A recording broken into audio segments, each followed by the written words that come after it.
buca niho butangura kwira. Aho byatanguye iby'ubutumwa henshi byarazimye. Ntimuce mubyita ibyoroshe. Afrika tubyakiriye ejo bundi, ubu muri Afrika niho basenga. Nanjye ndizera nti Imana ntirenganya, izoduha umuvyuro natwe kweri. Yesu nashimye.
Yesu nashimwe. Dusubire dusome ya mirongo yo mu byashuro Yohana igice cya 3 umurongo w'10 no w'11. N'amajambo numva afatanye n'aya duje kumva. Kugwa mu mutego w'igihe murabyumva. Mu musiguzi basomye ahantu ngo abantu batazi igihe baca bagwa mu mutego w'igihe. Rero twebwe ntituzobamwo nicyo gituma turaha. Mugabo isi izogwa.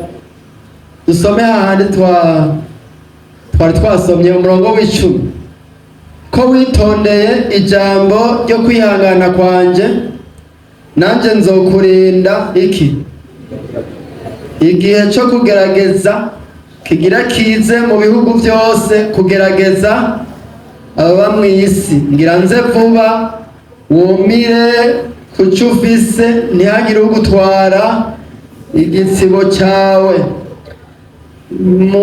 Hamwe twavugana kare ntitwari twahejeje ivyerekana yuko aje. Nari nababwiye ko hariho ibipankarite cyangwa amayekara turabirako. Kimwe ni igihugu cyitwa Isirayeli, twasobanuye ibitari bike. Ikindi twavuze ko ari amahanga, amakungu, n'ukuntu atwawe n'ibiyaberamo. Aha ntitwavuze ibiriko biraba amahanga bijanye n'ubuhinga bwa none na tekinoloji na intelligence artificielle n'amarobo, ibintu bivugwa hajya hose. Twasomye mu Bitesalonike, twasomye ahantu havuga ngo hazoba ngo ibimenyetso by'ibinyoma, ngo kugira ngo abantu batizeye ukuri ngo bakizwe, bace bagwa muri ivyo binyoma, ku buryo ibintu ubu bigoye kubona video kuri YouTube ngo umenye ko ari y'ukuri, kubera intelligence artificielle irashobora bakazana umuntu n'ifoto yiwe bakamuvugisha ibintu atari we. Wowe uri kuraraba iyo video ukagira niwe, bakamuvugisha ururimi atavuga, bakamuhindurira akajya mu Gishinwa, akajya mu Cyarabu, ari umwe. Ibimenyetso by'ibinyoma rero ubu ibinyoma by'inkomezi, cya gihe cy'ubwenge bashobora kutugira inama biri komplike cyarashitse. Ibibera mu mahanga rero n'igihe cy'abanyamahanga ni ikinyene turimo. Ibiriko biraberamo ubiravye urashobora kubona yuko ari igihe cyeretse. Ikindi twavuze n'ibidukikije, icyo bita environnement, biguma bivugwa kandi by'ukuri.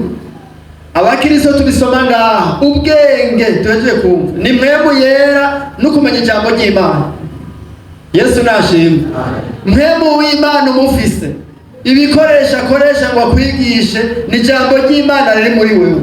Ijambo ry'Imana ryatanze itegeko ngo ribe muri mwebwe rigwiriye. rikwiriye ririmo ubwenge bwose. Iyo uriko urarisoma ukagyibikamwo rigeze aca rinoba ati vya bindi ngibi ngo niho bibuka ijambo ryanditswe ngo baca bibuka ivyo Yesu ngo ijambo ry'Imana ryaramuvuzeko umunsi atsiba igitsibo agakubita abantu akabasohora ngo baciye bibika ijambo rivuga ngo ishaka ry'inzu yawe rizorya. Ni ukuvuga ubibonye Imana icifatanya umurongo n'ivyo ubonye. Yesu nashimwe. Ibidukikije biguma biba. Byari haheze iminsi itari myinshi bavuze kuri RFI Radio France Internationale bati mu bintu bidukikije hari ibintu byabaye tutumva. Bajye baca babaza abanyabwenge bati i Buraya hagati ya ivere n'igihe c'imbeho nyinshi na ete n'igihe cy'ubushuhe bwinshi harashyuha rwose.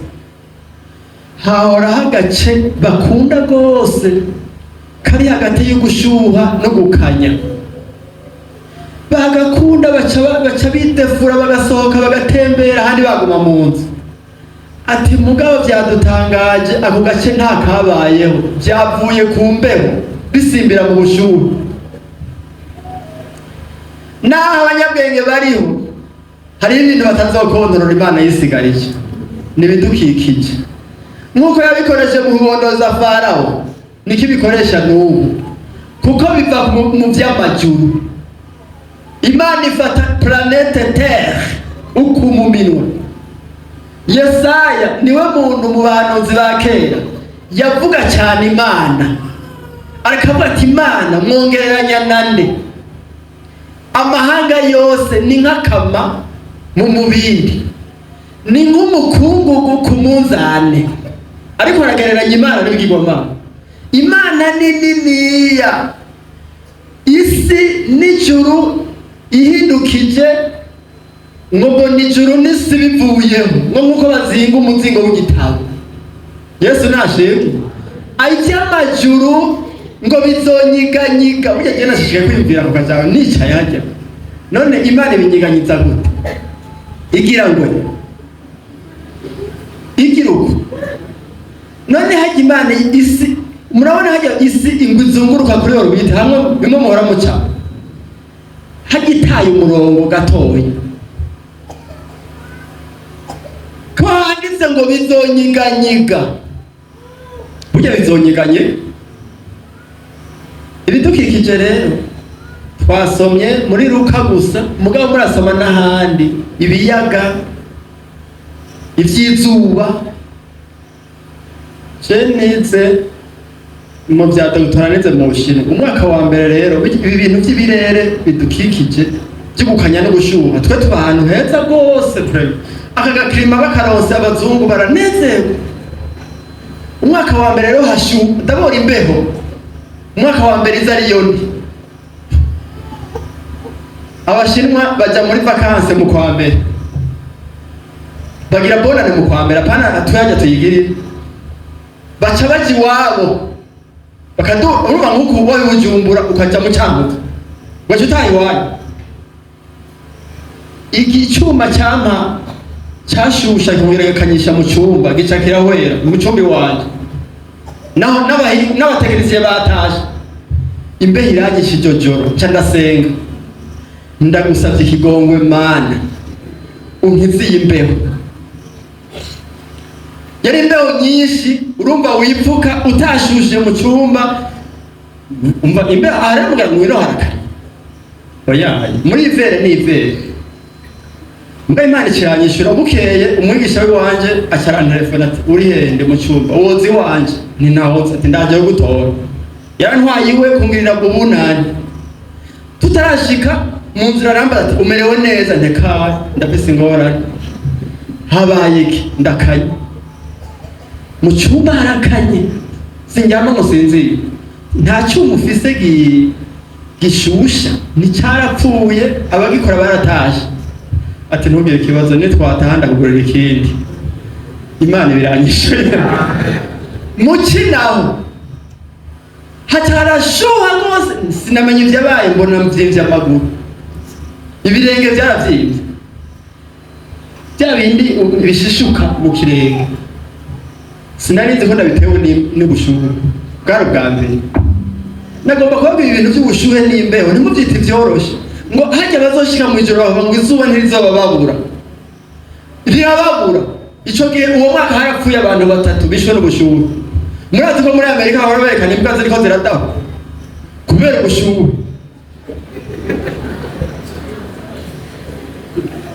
Ibidukikije Imana niyo ibikontorora. Yesu nabahezagiye bizogorana burya narisigaje kimwe n'ibintu bijanye n'idini no gusenga canke état de la foi. Navyise monde religieux. Umva nase kuvuga ishengero rizima nirizoja mwijuru. Nababwiye ko igihe cyane makigera rya cete cyandikiwe ishengero rya Philadelphia na Laodikia n'igihe kimwe. Umugani w'inkumi 10 uvuga 5 na 5 siko? I Laodikia havugwa abantu badakonje batabitse bakazuyazi kudakonje ntubire ngira nkudahwe kumudahwa no kumusiga ariko bazoja mu ijuru nabiteguye nabakijijwe nabo Yesu atacagaya nawe Philadelphia.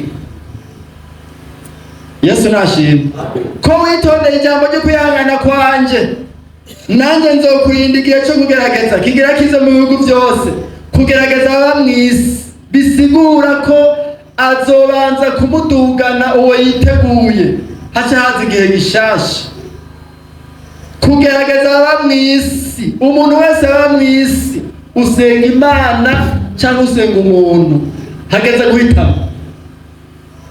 Ubu hari abantu benshi kuri iyi si bidekarara ngo naba ate n'abahakana Imana ukabona uti wizera iki nizera jewe nyene nta Mana iri. Mugabo ico gihe kizobagerageza kizobasuzuma. Nta muntu haje ukuntu Imana yaturemye. Umuntu wese akwiye kuba hafise Imana. Udafise Imana nyamana ugira ikigirwamana. Yesu abahezagire leta canke de la foi dusome mbwa twari twasomye 2 Thessaloniciens no kuvuga icete ca kabiri candika ibishengero y'Itesalonike igice ca kabiri umurongo wa 3.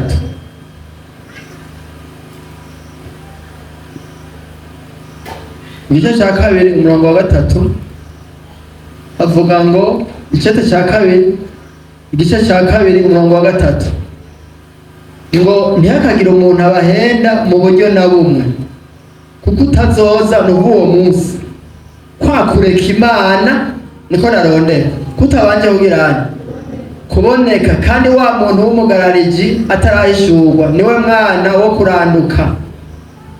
Dusome kandi Luka 18 umurongo wa 8. Luka 18 umurongo wa 8. Na hamwe Yesu yigisha ibyo gusenga ariko acaranyuzamo akakaja mu guheza B 18 B. Ariko umwana w'umuntu niyaza mbega azosanga ukwizera mu isi ni kibazo. Murabine iminsi yo kuza kwa Yesu mwishengero mu bantu basenga cyane mu bijyanye no kwizera hazobonekamo kureka Imana. Kandi abantu bashobora kureka Imana baza mu rusengero. Ngaha dusomye ngo uwo munsi ntuzoza kwa kureka Imana. Mu zindi ndimi bavuga apostazi kureka Imana. Mwisi rero hari abantu ibyo gusenga bahevye. Hari abahora bavuga ngo ishengero ntirigwa. Nivyo kandi sivyo. Ishengero mu buryo bwa rusangi ry'Imana ntirigwa ngo ruzimangane. n'ibihe bigoye byaciye Imana yarisigariza abantu. Mugabo ishengero lokale riragwa, uragenda urondera Galatiya no muri Efeso, ariya amashengero yari muri Turikiya umbarize ko rikiri biya bihugu byose Isilamu yafashe harahora amashengero. None ishengero bitwizera ntibyazananye muri Aziya biracari kureka Imana rero kugenda kurakura. Je narigeze gusigura umurongo hari ku misiyoni imwe muzakera. Uwo murongo ari umurongo uvuga ngo mugumbire ujya mwana ntarake kubera moroho ya mugara. Ndabwira nti muraba amaso ntimusubire inyuma. Burya gusubira inyuma kenshi guhera ku misiyoni aho mutanguye guca niho mutangura kuyira. Muramenye ibi bintu dufise twizera byatanguye i Buraya niho babituzaniye, mugabo byarazimye. Kureka Imana rero kugenda kurakurikiraho ubutumwa bwaciye, aho mutanguye guca niho mutangura kwira. Aho byatanguye iby'ubutumwa henshi byarazimye. Ntimuce mubyita ibyoroshe. Afrika tubyakiriye ejo bundi, ubu muri Afrika niho basenga. Nanjye ndizera nti Imana ntirenganya izoduha umuvyuro natwe kweri. Yesu nashimye. Mugabo aho i Buraya bashitse ntiturahashika. Harabaye abasiguzi Buraya, ubutumwa bwarakomeye Buraya abantu ku buryo iby'ijambo ry'Imana byinjira no mu mategeko. Birabujije kugwaruka ruca mu kabari akarorero. None naho ni ryaba ijambo ry'Imana byinjiye mu banyapolitiki. Yesu nashimye. Bisigura rero yuko ukwizera kuzogenda guhera. Yesu yaciye abaza ngo mbega aho umwana w'umuntu azozira azosanga ukwizera hehe? Kubera igihe kigoye kigumye no gufashwa buke, niko twasomye muri Daniel, abantu bagasenga na siyanse nyinshi iby'Imana bakabivamo, ugasanga abantu bizera ni bake rwose. Abantu bose binjira mu rusengero barizera. Nawe turagusuzuma ntiguhe be uragufiseho. Mbega murasaba kwizera yarakubahaye. Ko umwanya wakijya kwishyura yaciye akubaha ntabwo yabahaye rero yarakubika. Yababwiye ati ahubwo uko mugaya muvise gukeya gukoresha niyo kugwira. Ubanza gukoresha ugufise. Noneho umwana w'umuntu azozira ngo azosanga ukwizera mu isi. Ibi bintu rero byo gukonja ni ibimenyetso byo kuza kwa Yesu. Ibi bintu byo ko mu rusengero abantu bagwiza tukaba benshi, mugabo ugasanga ni moitié. Ya bindi mwarimu yatubarira bivanze, tukaba benshi mugabo abo ukwizera kukunyakuri bakaba bake. Ni ibintu byo kugaruka kwa Yesu byerekana ko ishengero haguma hinjiramwo ugukonja. Kudakonje ntubire. Musomye abitesalonike ishengero rya Laodikiya bari batunze bafise uburyo pe kandi barize abantu babango turabona, mugabo bakenye iki izahabu, bakenye iki umuti wo ku maso. Iyo hatabaye guhishurirwa abantu bigira yavuga tuzungure ko izahabu rero muri Bibiliya ni ukwizera authentique. Yesu abahetsagira. Mugomba kuraba ko Yesu agira ati muje muraraba no mwishengero ibintu bica birinjira by'intege nke, kandi bimwe ndakubabwiza ukuri uku tubigisha bakongera bakabaha n'indero bati reka ibibashe reka ibi agakiza bigarukira ngaha. Wana ntitugwana nta n'igipolisi dufise. Ukanga hazogera igihe bakureke mbere ngo bazokwirundaniriza abahuje no kwifuza, ahubwo abo ngaho bateregida abo ngaho imbere. Wowe shayigisha we ni sawa, wowe kujya turahuje, wowe jako wowe hora aho gana. None ibihugu byinshi si bahamanda pastor bagamuha kontra bakamuhamya n'umushahara, abamukoresha none ntabarabo, bagaca bavuga batera ivyo bintu utagoye kwigisha mugabo, icara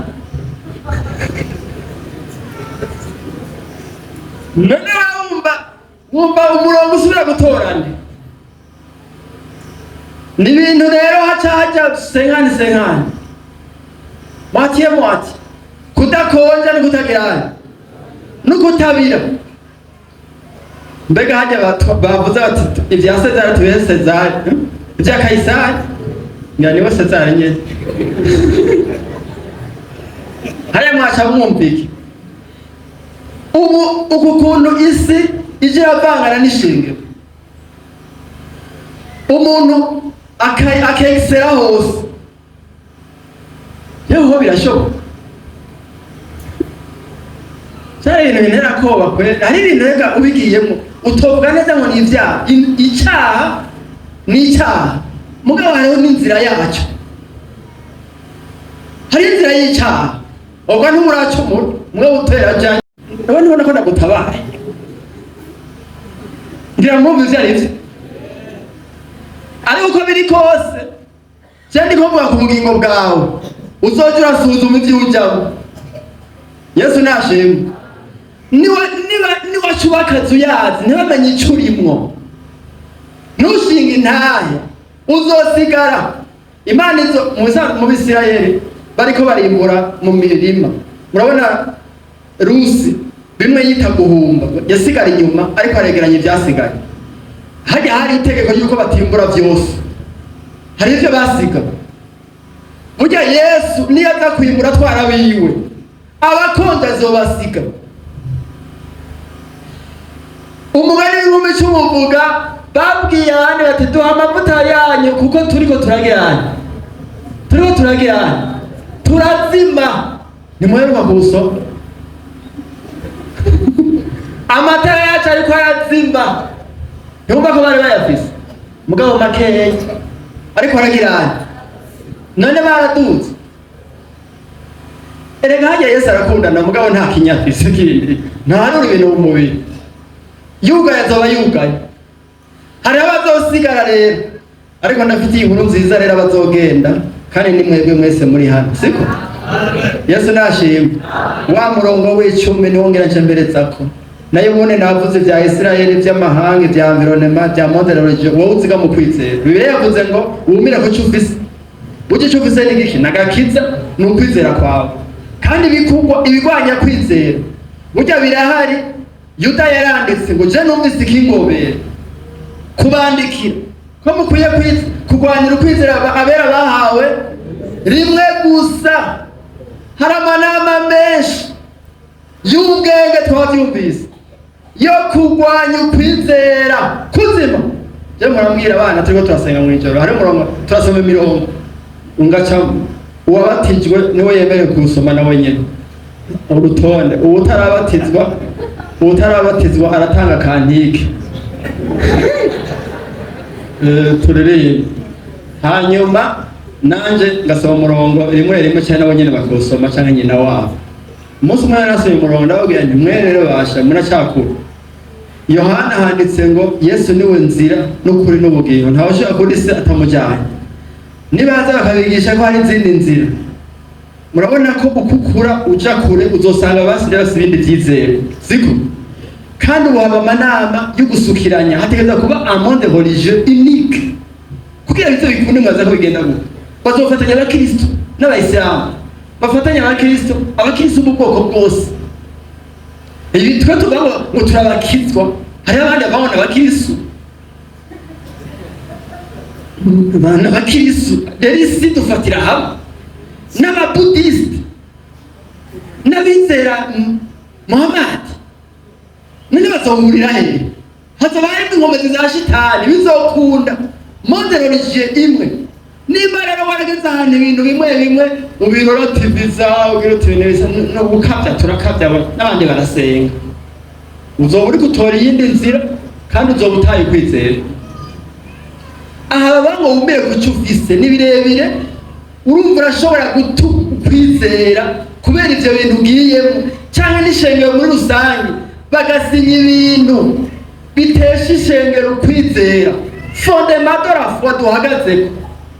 Yesu nashimwe. Wumire kuco ufise rero nukuguma uvyizeye n'abandi bubivamo. Bibiliya ivuga ngo hahirwa utinyura ku vyo yemeye. Yesu nashimwe. Ngo kwizera ufise ngo kugumane mu mutima wawe. Uragufiseho ukuwe. Wizera iki wewe? Eregura ko iyo umuntu wese gusigura n'ivyo yizera ivyo ari vyo. Cyena rigeze kubaza ni mbega uko mwambara hoho niko mwizera. Bavuze bati abapanegoti bambara uko bifata uku muca muvuga ni vyizerwa ni birafatanye no gukizwa biretse ucugwa ni none ko hari ababirekera kuri aeroport bagiye hanze. None we wizera iki? Cyangwa usanga nawe ntuzigira ivyo wizera ubwo waragutaye. Yesu asengera intumwa Satani yazisavye yaciye abwira Petero ngo we nagusenge ngo kubere ngo kugira ntiyabe ntiguhere niba hari icyo bokumira ko nuko burya twakijwe mu kwizera no sivyo utizeye ukuri mwemu yera bamwita mwemu w'ukuri mwemu arafise ahagarara kukuri atakuri ufise nta mwemu woronka.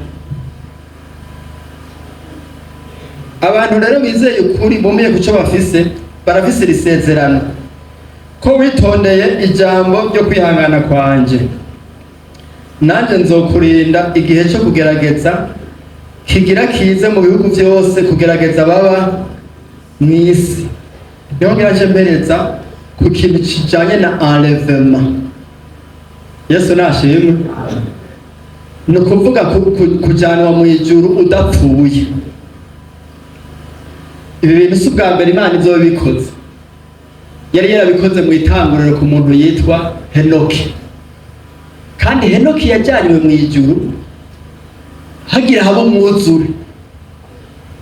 Inyuma ya Henoki reka dusome ku Geneze itanguriro 5:24. Itanguriro 5:24. Ko mwaje muri ibi bintu mukirirwa ngaha rero muremera gusoma imirongo myinshi. Hariho muracyazingurura Bibiliya ntabayishyize mu isakoshi. Dabiri Itanguriro 5:24 handitse ngo kandi Henoke yagendana n'Imana araheza ntiyaba akiboneka kuko Imana igizene. Metusela amaze imyaka 187 avyara Lameki. Metusela amaze kuvyara Lameki amara iyindi myaka 782 ayivyaramo abahungu n'abakobwa. Iminsi yose Metusela yamaze yabaye imyaka 969 araheza arapfa. Lameki amaze imyaka 182 avyara umwana w'umuhungu amwita Nowa. None na Henoki bapfanike ni sekuruza bo harimo umuntu ngaha muri aba yaravye gose kubera kwihangana kw'Imana. Mugabo murabona ntibiri kure. Inyuma yuko Henoki bamujyanye mu ijuru inyuma hari umwuzure. Yesu nashimwe. Nkuko n'ubu imbere yuko haza ibyago ku isi igihe cyo kugerageza aba mu isi mu bihugu byose ubona ko rwa mwinshi rugomba kujya hanze kandi sinakubukije uragenda. Mugabo rero yavuze ngo ni mu bihugu ibiri hari ikitarimo wokironka n'icyo kujya kuba icyo uzojyamo cyose icyo kubera cyiza wojya mu cyo mu ijuru. Yesu nashimwe. Wojya he kandi isezerano ngiri rirahari yavuze ngo ko witondeye ijambo ryo kwihangana kwanje nanjye nzokurinda igihe cyo kugerageza aba mu isi mu bihugu byose. Mbona twarahuye narinze ko umugabo we muri Canada urabona ko aho bagenda umuryango ukagenda utevye candamboza ntibaragumye ntabahariya muri Canada ngo yaragwaye ngo rega ni mwisi yari yabitoye kure na hatari bwaje muri Canada ni mwisi. Imana irungitse rero ibigeragezo biza mu bihugu byose naco uzojamo ngo ngube amahoro. Icoba ciza nuko umuntu yihanganira ijambo yitondera ijambo ryo kwihangana. No kuvuga iki? Kwihangana mu zindi ndimi n'amajambo abiri mugabo mu Kirundi ni rimwe, mu Gifaransa ni perseverance na patience, byose babishira mu Kirundi ngo no kwihangana. Ariko ngaha ni ijambo bita perseverance.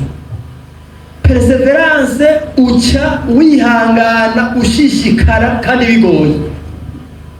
Hajya muzosoma ngo mushishikare gusenga handitse ngo perseverer dans la prière. Ijambo ryo kwihangana kwa Yesu ni ukwihanganira amageragezwa ukaguma ukijijwe, ukihanganira amageragezwa ntucumure. Nsomye aya majambo nabonye icoba ciza umuntu yo kwihangana ntacumure. Hako Imana izomushira muri iki gihe cyo kugerageza. Urumva Bibiliya yatanze itegeko, condition ko witondeye ijambo ryo kwihangana kwanje nanje nzokurinda igihe cyo kugerageza. Ibi bintu twihanganira nk'abakristo si binini cyane ugereranije n'ivy'isi zocamo, naco babajyanye. Nimuze murafona indirimbo bangu yataba nkijijwe ngo naje ngo turanangiriye ngo yataba nkijijwe ngo mbaryohewe nkabariya aye ngo oya bazokwimbura.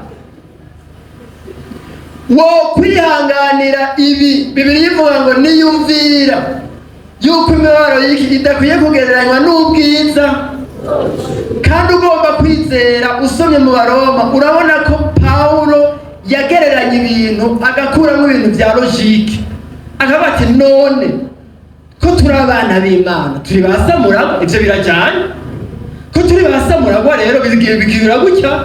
Ni ukuvuga rero ati none ko umuntu yihanganiye ibi bintu bigorana mu isi, umuntu abigereranije n'ubwiza kuja mu ijuru, wumva ibi atari bito. Kandi nibi byo kugeragezwa, ibyo ducamo bitugerageza ni bito ugereranije n'ibyo abantu bazocamo Imana ibagerageza. Muti bizogenda gute? Sinobisigura mugabo mu gihe cyane Kristo ni imyaka 7 gusa. Bivugwa mu mvugo ngereranyo canke muri rangaje ya Bibiliya bavuga iyinga, kandi muri ndimi zahanze igihe burayo urumva iyinga yashobora kuba iyinga ry'iminsi canke iyinga ry'imyaka. Muzosoma rero by'amayiga 20 iyinga ryanyuma hariya rero ngo rigeze hagati buriya bwami ko zizagenda barakurikirana. Imana izoha umuntu atwara isi yitwa Kristo. Ico gihe nico gihe cyo kugerageza aba mu isi. Bimwe twavuga bya environnement bizogorana gusumba.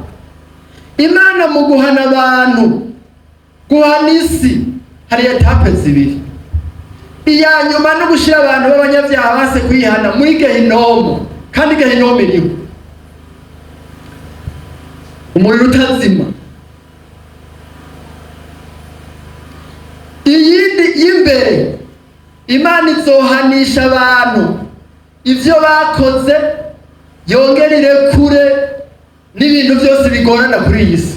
Murabona umuntu yacumuye, Adamu yaciye atangura kubaho bimugoye, yaciye atangura kurima, ubuzima burabakombe umuvumo. Mu gihe cyane Kristo rero mwarasabye amafarasi.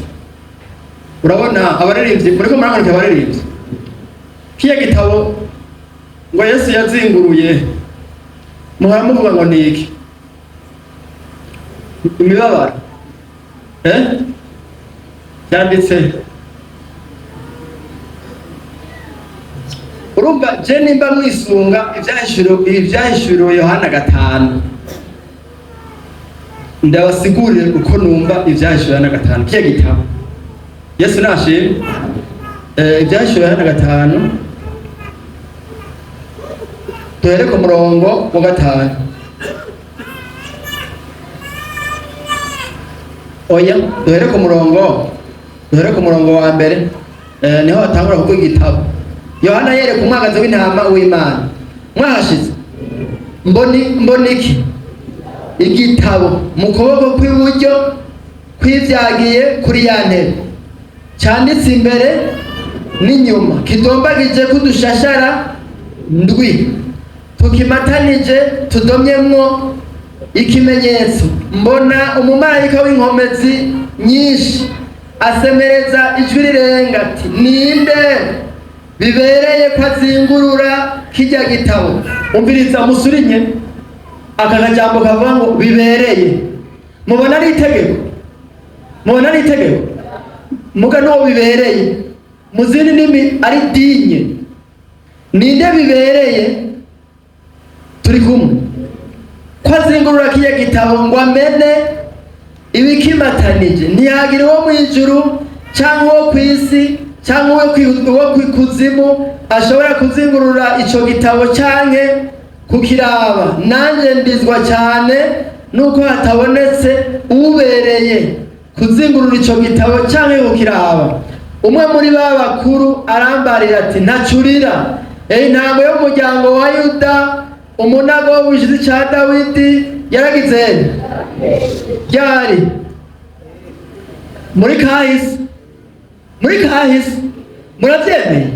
Yaranesheje ngo agirene, ngo azingurure igitabo amene ibikimatanije ndwi. Murabiri Yesu nashimwe.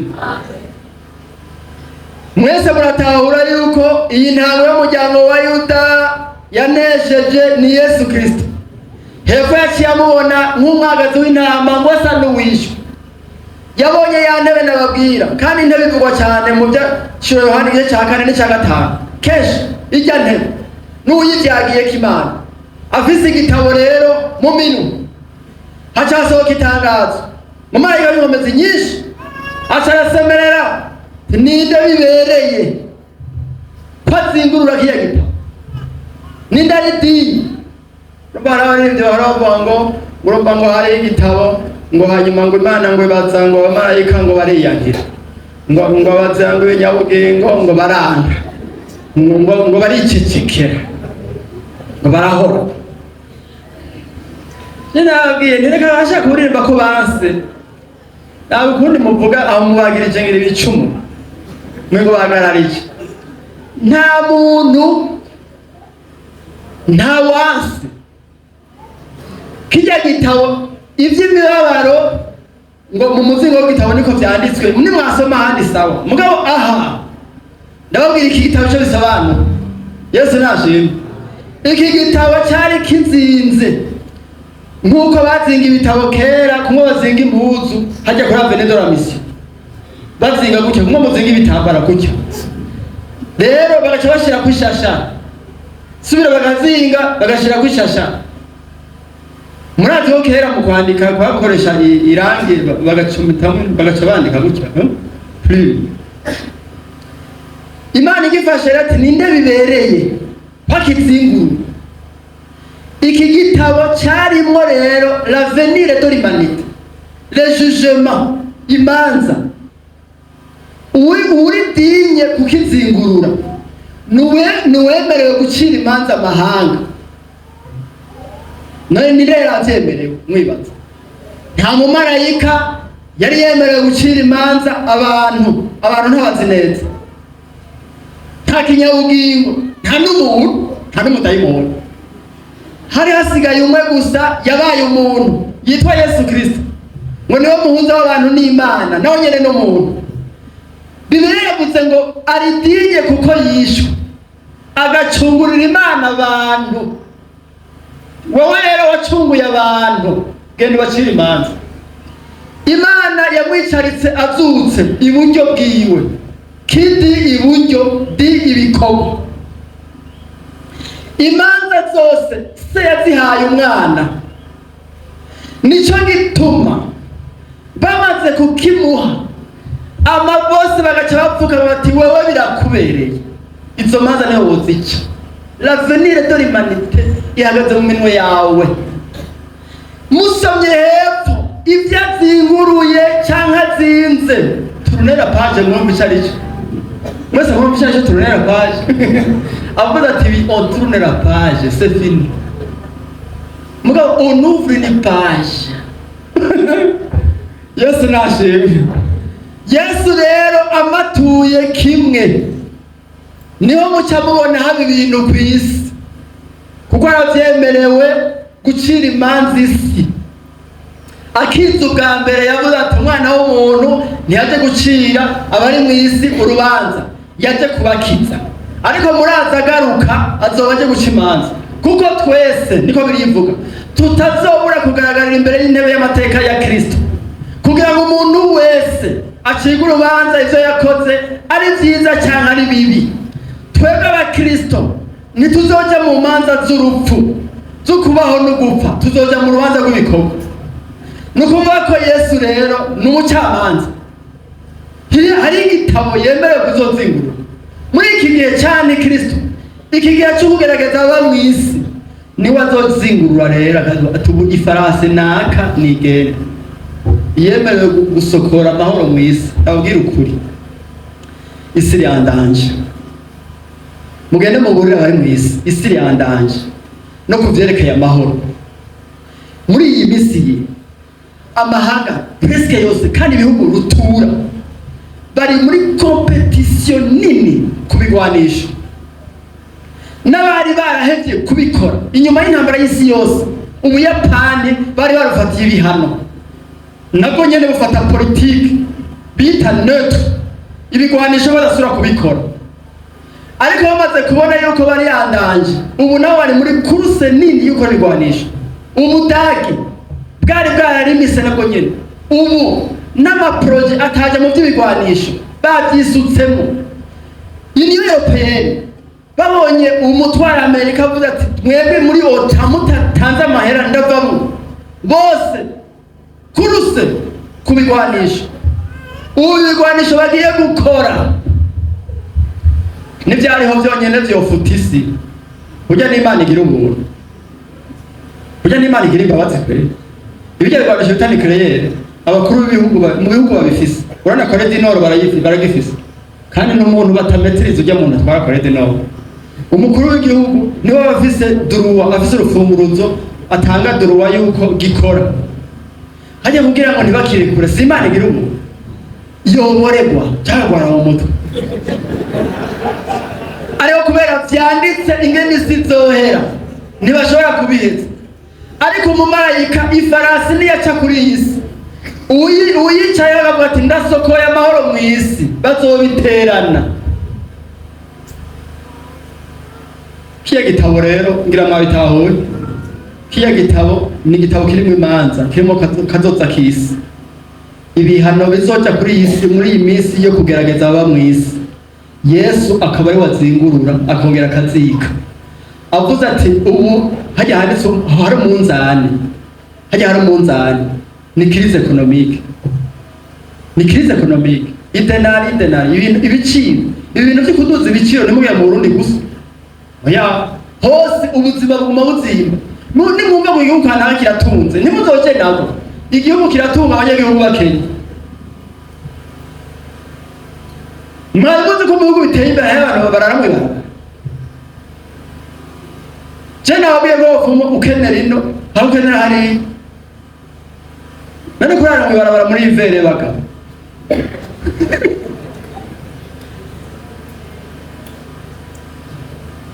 Yesu nabahetagira ko witondera ijambo ryo kwihangana kwanje. Rero nabwiye ni wageragezwa uri hangana.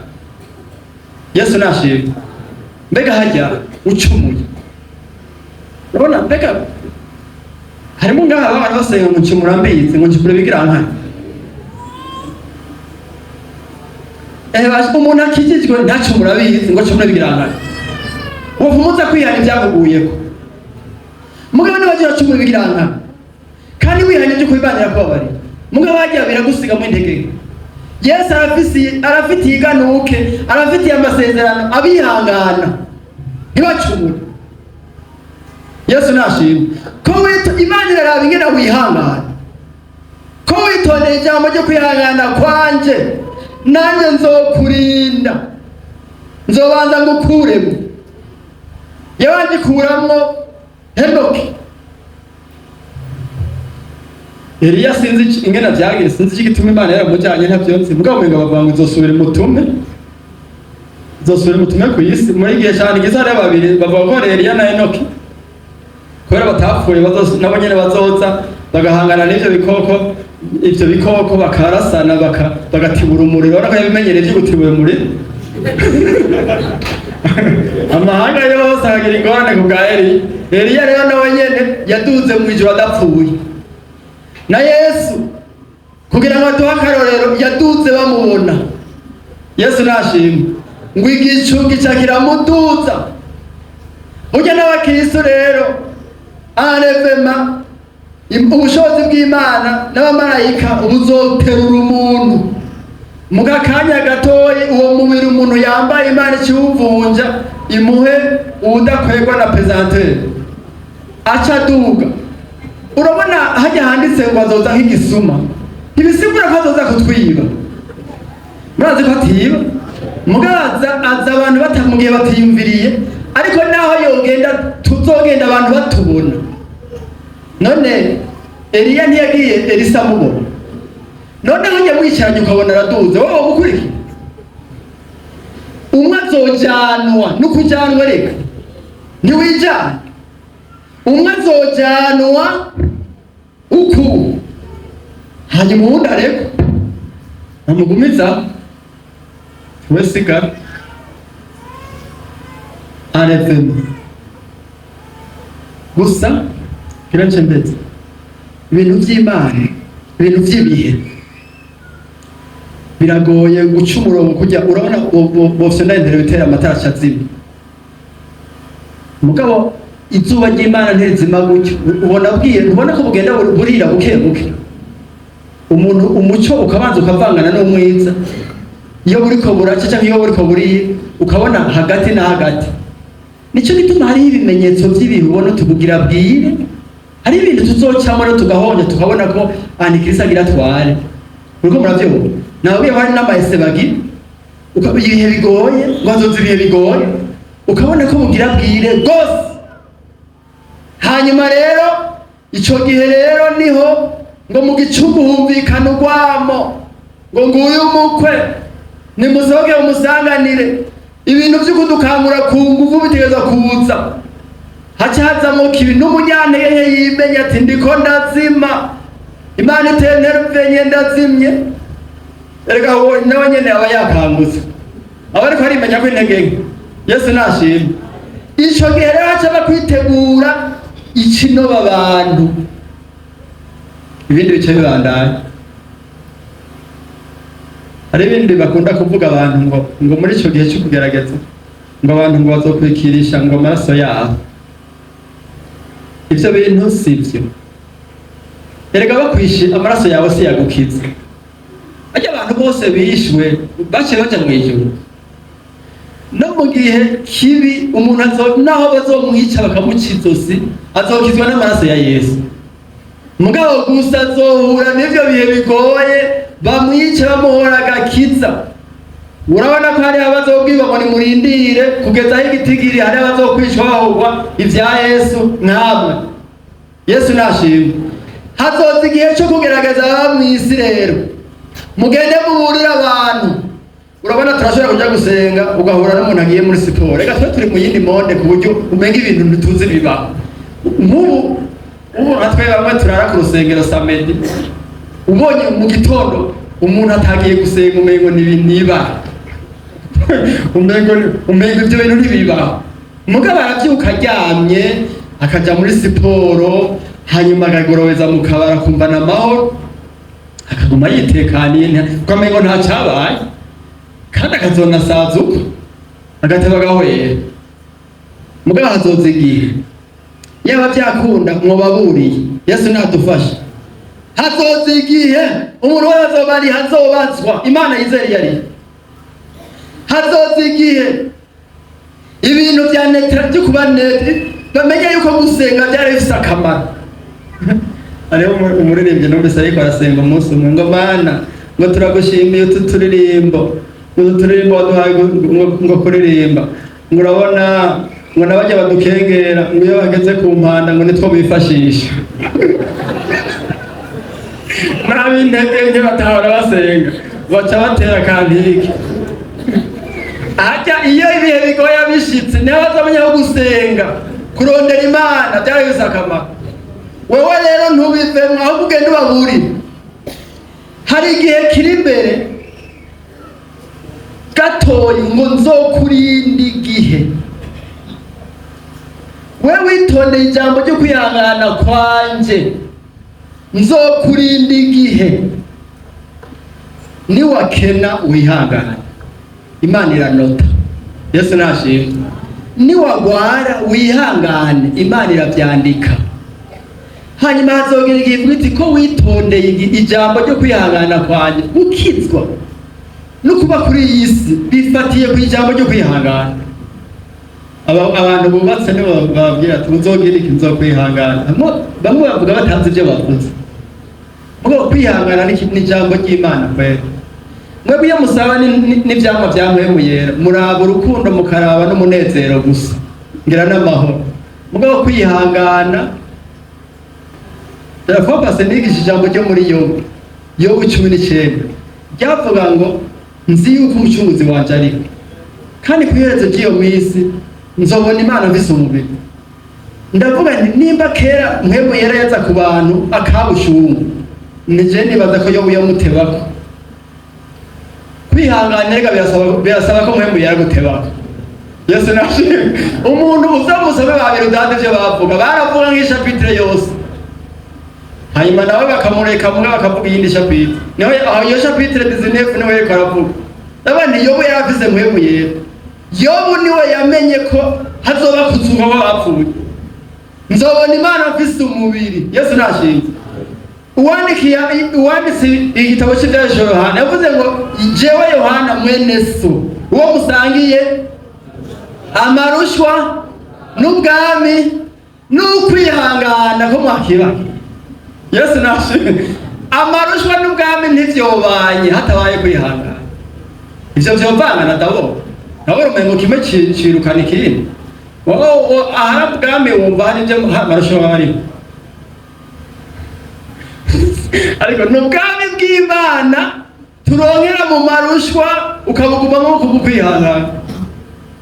Niwagira amageragezwa wihangane Yesu azojara byandika. Nivyo bizotuma kujana hanyuma abandi bageragezwe nawe uruhutse. Yabwiye wa mworo Yesu oya Lazaro yari mu gikiriza cya Aburahamu niwe yabwiye wa mutunzi ati yaronse amarushwa hariya naharonkeye kwihana aronkeye kuruhuka nuko yihanganye Lazaro. Yesu nashimwe. Hariho abantu bafata agakiza nabi ukamengo kuza gupfukama ngaho imbere niwacumura ubizi burya Imana nitanga kwihana.